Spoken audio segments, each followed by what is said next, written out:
पहला पाठ ईसायाह का ग्रंथ 40 वचन 1 से 5 वचन 9 से 11। तुम्हारा ईश्वर यह कहता है, मेरी प्रजा को सांत्वना दो, सांत्वना दो। यरूशलेम को ढारस बंधो और पुकार कर उससे यह कहो कि उसकी विपत्ति के दिन समाप्त हो गए हैं और उसके पाप का प्रायश्चित हो चुका है। प्रभु ईश्वर के हाथ से उसे सभी अपराधों का पूरा पूरा दंड मिल चुका है। यह आवाज आ रही है, निर्जन प्रदेश में प्रभु का मार्ग तैयार करो। हमारे ईश्वर के लिए मैदान में रास्ता सीधा कर दो। हर एक घाटी भर दी जाए, हर एक पहाड़ और पहाड़ी समतल की जाए, खड़ी चट्टान को मैदान और कगार को घाटी बना दिया जाए। तब प्रभु ईश्वर की महिमा प्रकट हो जाएगी और सब शरीरधारी उसे देखेंगे, क्योंकि प्रभु ने ऐसा ही कहा है। सियोन को शुभ संदेश सुनाने वाले, ऊंचे पहाड़ पर चढ़ो। यरूशलेम को शुभ संदेश सुनाने वाले, अपनी आवाज ऊंची कर दो। निडर होकर यहूदा के नगरों से पुकार कर यह कहो, यही तुम्हारा ईश्वर है। देखो, प्रभु ईश्वर सामर्थ्य के साथ आ रहा है। वो सब कुछ अपने अधीन कर लेगा। वो अपना पुरस्कार अपने साथ ला रहा है और उसका विजयोपहार भी उसके साथ है।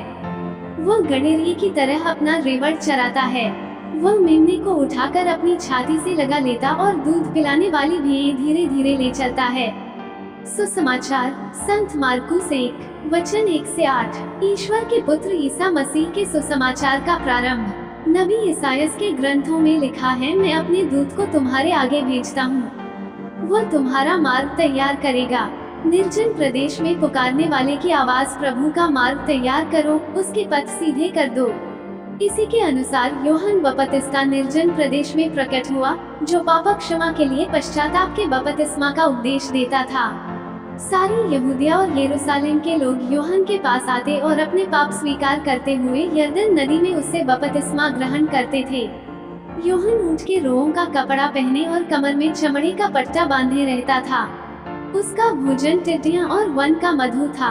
वो अपने उपदेश में कहा करता था, जो मेरे बाद आने वाले हैं वो मुझसे अधिक शक्तिशाली हैं। मैं तो झुककर उनके जूते का फीता खोलने योग्य भी नहीं हूँ। मैंने तुम लोगों को जल से बपतिस्मा दिया है, वो तुम्हें पवित्र आत्मा से बपतिस्मा देंगे। मनन चिंतन। इस सुसमाचार पाठ में यीशु गांवों और कस्बों की यात्रा कर रहे थे, शिक्षा दे रहे थे और उपदेश दे रहे थे।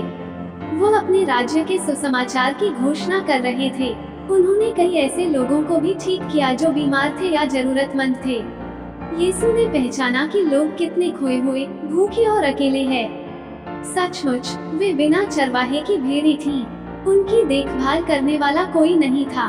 तब यीशु ने अपने 12 शिष्यों को बुलाया।